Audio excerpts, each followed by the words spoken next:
Assalamualaikum warahmatullahi wabarakatuh. Selamat pagi untuk anak-anakku semua yang saat ini berada di rumah.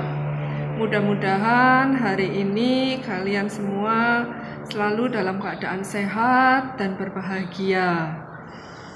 Pagi kali ini Ibu akan memberikan materi MPLS mengenai strategi belajar, terutama belajar efektif di era atau di masa pandemi saat ini. Perkenalkan, nama Ibu Febriani Urip Setianingsih, mengampu mata pelajaran Ilmu Pengetahuan Alam atau IPA kelas 8 dan kelas 9. Anak-anakku semua, Ibu ucapkan selamat datang di SMP tercinta, SMP impian kalian, SMP Negeri 1 Losari.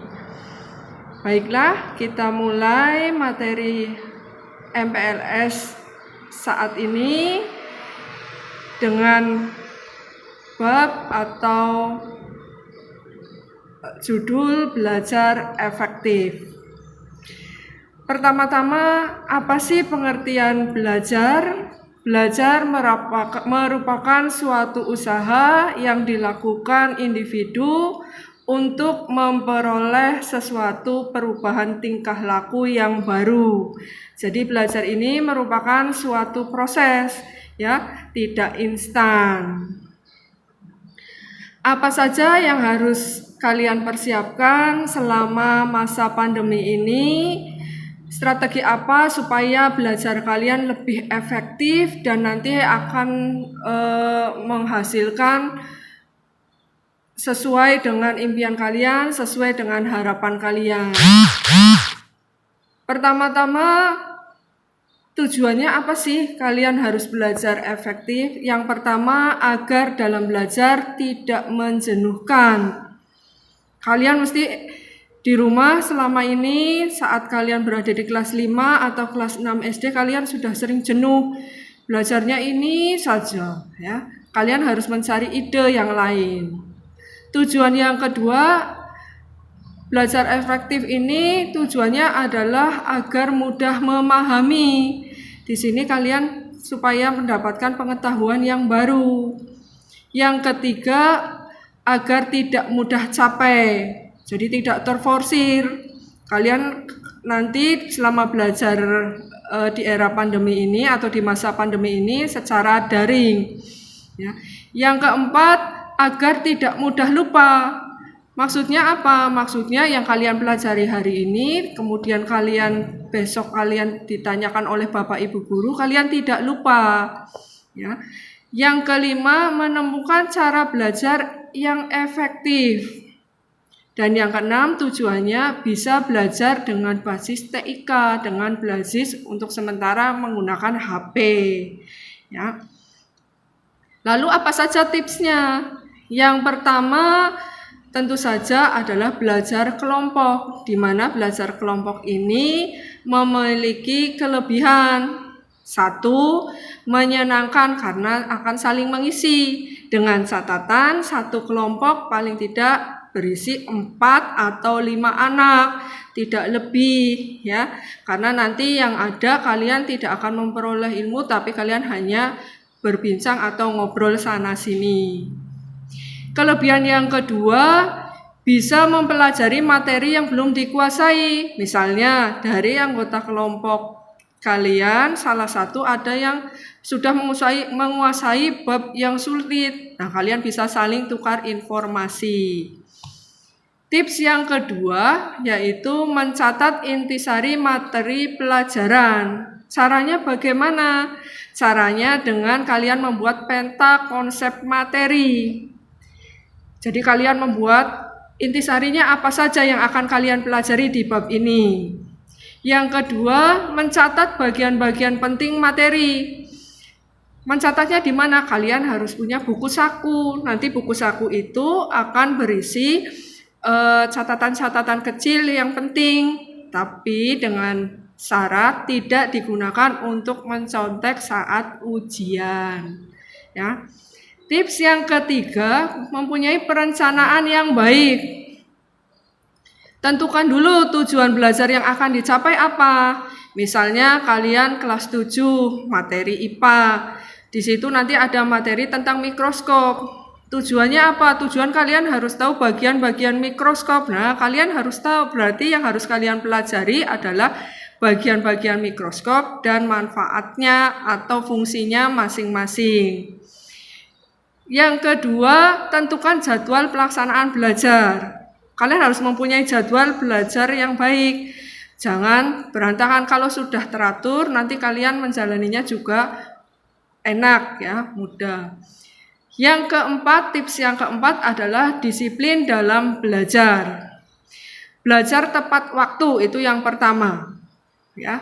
Jadi kalau kalian belajar mulai nanti daring jam 7, ya kalian jam 7 sudah harus ada di depan HP kalian, karena nanti pembelajaran selama pandemi ini adalah secara daring. Jadwalnya apa? Jam 7. Nanti dilanjutkan misalnya 2 jam yang depan pelajarannya apa. Nah, itu kalian harus tahu. Yang kedua, serius konsentrasi, tidak sambil main-main ya. Jadi kalian selama mengikuti pelajaran secara daring melalui HP kalian itu harus serius meskipun tidak ketemu sama Bapak Ibu guru di sekolah, tapi kalian tetap mengikuti ya. Tips yang selanjutnya yang kelima adalah aktif bertanya. Di sini jika kalian ada hal atau ada materi yang belum jelas, maka tanyakan kepada Bapak Ibu guru ya. Jangan malu bertanya. Atau kalau misalnya kalian Bapak Ibu gurunya belum menjawab, kalian bisa bertanya kepada teman juga bisa, pada orang tua atau kakak juga boleh ya. Terus yang kedua, diskusikan jika ada pertanyaan yang belum bisa dijawab. Nah, ini tadi kalau kalian bekerja kelompok ya, kalian bisa bertanya sesama anggota kelompok, atau ada grup kelas, kalian bisa bertanya pada grup kelas ya. Tips yang keenam, belajar dengan serius dan tekun. Nah ini, jadi kalian meskipun di rumah tidak ketemu Bapak Ibu guru, kalian harus mendengarkan penjelasan Bapak Ibu guru secara daring. Ya, caranya bagaimana? Ya dengarkan, kemudian catat apa yang Bapak Ibu guru jelaskan. Karena apa? Catat yang penting saja. Bisa saja apa yang dijelaskan Bapak Ibu guru melalui daring itu tidak ada di dalam buku pelajaran ya. Yang ketujuh, hindari belajar berlebihan ya.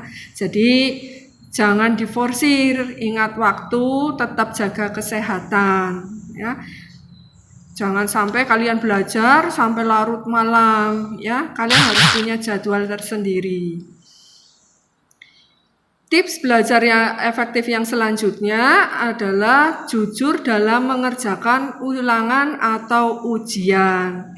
Hindari mencontek ketika sedang mengerjakan soal ulangan atau ujian.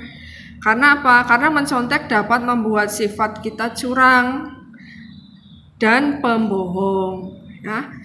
Itu. Tips yang ke-9, mendengarkan penjelasan guru dengan baik. Caranya bagaimana? Jawablah setiap pertanyaan yang diajukan oleh guru apabila kamu mengetahui jawabannya. Jadi kalau ada Bapak Ibu guru bertanya dan kalian tahu jawabannya, langsung dijawab ya. Jangan menunggu guru untuk memanggil kamu untuk menjawab pertanyaan ya. Tips yang ke-10, jangan malu untuk bertanya ya.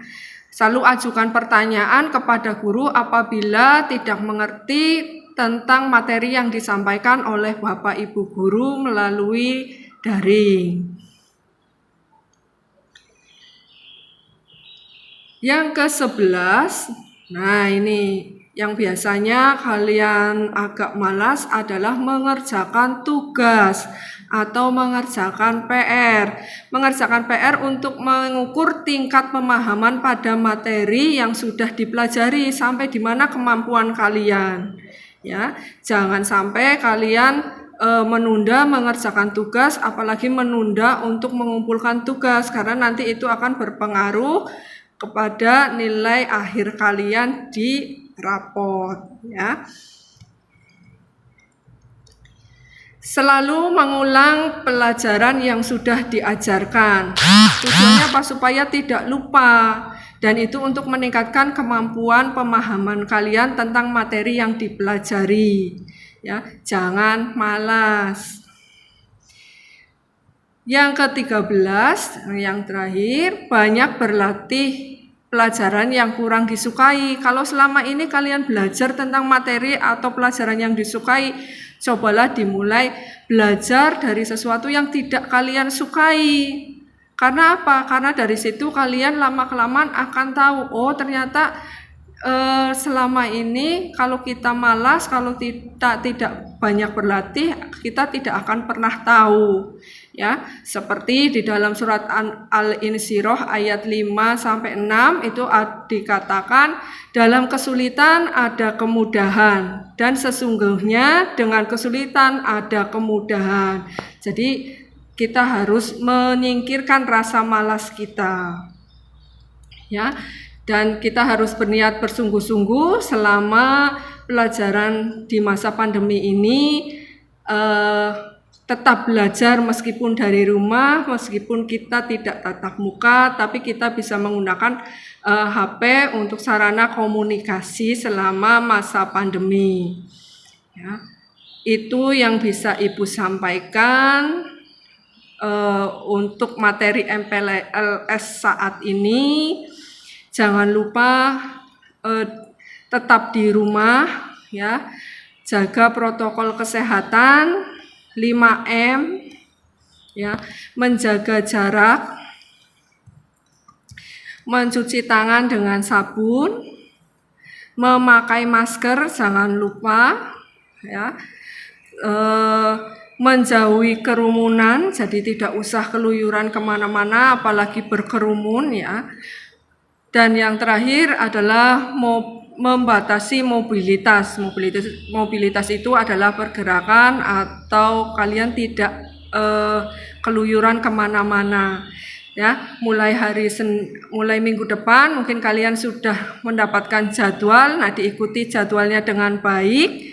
Ya, dengarkan penjelasan Bapak Ibu guru mengenai mata pelajaran yang akan disampaikan sesuai dengan jadwalnya.